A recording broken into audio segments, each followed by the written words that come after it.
తెలంగాణ రాష్ట్ర కార్మిక గనుల శాఖ మంత్రిగా గడ్డం వివేక్ వెంకటస్వామి శ్రీ వెంకటేశ్వర స్వామి దర్శనం కోసం తిరుమలకు వేచేశారు. తిరుమల దర్శనం అనంతరం గురువారం తిరుపతికి వచ్చిన మంత్రి గడ్డం వివేక్ టీడీపీ నాయకుడు మాజీ మంత్రి పరసరత్నం గృహానికి వేచేశారు. మంత్రి వివేక్ ను పరసరత్నం సాదరంగా స్వాగతం పలికి సత్కరించారు. అలాగే ఏపీ మాల state gazetted officers association secretary వేట్రంపాటి Srinivasularao తిరుపతిలోని వివిధ దళిత సంఘాల నాయకులు ఆయన్ను సత్కరించారు. ఈ సందర్భంగా మంత్రి వివేక్ మాట్లాడారు. దళితుల అభివృద్ధికి నిరంతరం తాను కృషి చేస్తామని తెలిపారు. రెండు తెలుగు రాష్ట్రాల్లో దళితులందరూ ఐకమత్యంగా ఉండి ఆర్థికంగా రాజకీయంగా ఎదగాలని సూచించారు. దళితుల ఐక్యతతో దేశ రాష్ట్ర రాజకీయాలను శాసించే విధంగా ముందుకు వెళ్లాలని పిలుపునిచ్చారు.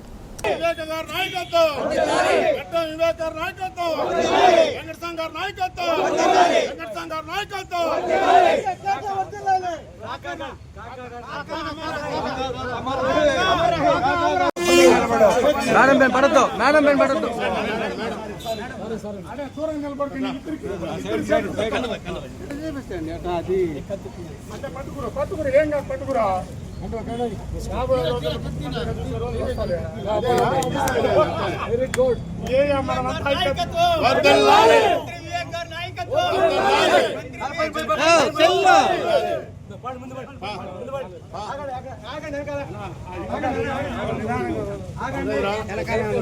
చూడు స్వామి మనం పడిపోతాం.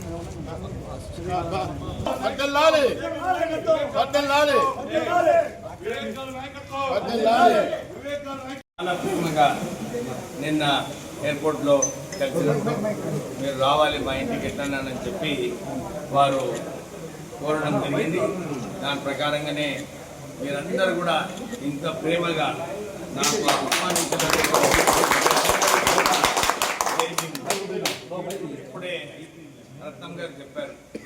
కాకా వెంకటస్వామి గారు ఎప్పుడు నిరంతరం బలహీన వర్గాలకు ఎట్లా ఆదుకోవాలి, ఎట్లా వారికి ముందుకు తీసుకువెళ్ళాలని చెప్పి కాకా వెంకటస్వామి గారు ఆలోచిస్తున్నారు. మాకు కూడా అదే వారు ఏదైతే మాకు దారి చూపించినారో కాకా వెంకటస్వామి గారు అదే దారిలో నేను నడుస్తున్నాను. అందులో ఒక సుప్రీంకోర్టు డిసిషన్ వచ్చిన తర్వాత ప్రత్యేకంగా మన మాలకులం జాతికి ఏదైతే దెబ్బతీయాలని చెప్పి తప్పుడు ప్రచారం జరిగింది, నాకు అనిపించింది ఇది హలో తప్పుడు ప్రచారం ఏదైతే జరిగిందో దాని వ్యతిరేకంగా ఎట్లా ఎవరో ముందుకు రావాలి అని చెప్పి నేను ఆ నిర్ణయం తీసుకున్నప్పుడు చాలా మంది నాకు ఫోన్ చేసి, సార్ నీకు ఎందుకు ఈ మానవాధికల గొడవలలో, నువ్వు ఎందుకు వస్తున్నావు, నువ్వు హాయిగా ఉన్నావు, గెలిచినావు, మంత్రి అవుతున్నావు, ఎందుకు వస్తున్నావు అని చెప్పి చాలా మంది నాకు చెప్పడం జరిగింది.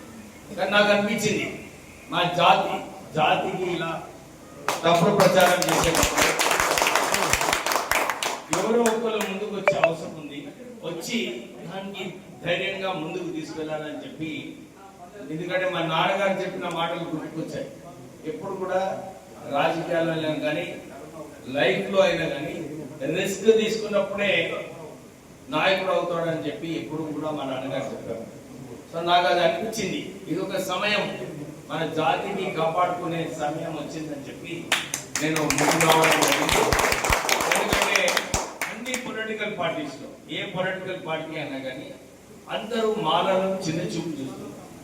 అది బంద్ కావాలి. ఎందుకంటే అది మంచి ఆలోచన కాదు. ఫ్యూచర్ మన జాతికి మనం కాపాడుకునే అవసరం ఉన్నది. మనం అందరం కూడా ఎదిగి మన సత్తా మనం చూపించుకోవాలి. లేకుంటే మన జాతిని ప్రొటెక్ట్ చేయరు. అది మన భుజాల పైన మనం తీసుకునే అవసరం ఉంది. నేను అన్ని చోట్ల కూడా ఇదే చెప్తుంటాను. మాల జాతి వారికి అంతా కూడా వచ్చి నన్ను కలిసినప్పుడు, అని నన్ను వచ్చి కలిసేది ఇంపార్టెంట్ కాదు. మీరు ఎప్పుడన్నా మాల ఈ విషయం అయినప్పుడు ఒక మీటింగ్ పెట్టుకున్నప్పుడు మీరందరూ కూడా పెద్ద సంఖ్యలో వచ్చి చూపించేది అవసరం ఉంది అందరికీ కూడా. ఏమని, అరే మాలా జాతి వాళ్ళందరూ కూడా ఐక్యంగా ఉన్నారు, వారు మన దళిత జాతికి ఒక దారి చూపిస్తారని చెప్పి. నిజంగానే మాలలో ఆ లీడర్షిప్ ఉన్నది. ఆ లీడర్షిప్ ని కూడా బయటికి వచ్చే అవసరం ఉంది. మన బలం పైన మనం కొట్లాడేది అవసరం ఉన్నది. మీరందరూ కూడా ఇది దృష్టిలో పెట్టుకోవాలి. ఎందుకంటే మనం జాతిని మనం ప్రొటెక్ట్ చేసుకోకపోతే మన పిల్లల భవిష్యత్తు, మన పిల్లల ఫ్యూచర్ చేసినట్టు ఉంటుంది. సో మీరందరూ కూడా ఈ చిన్న ఆలోచనతో, పెద్ద విషయం కానీ చిన్న ఆలోచన అందరూ కూడా చేయొచ్చు. ఒక 10% మన టైం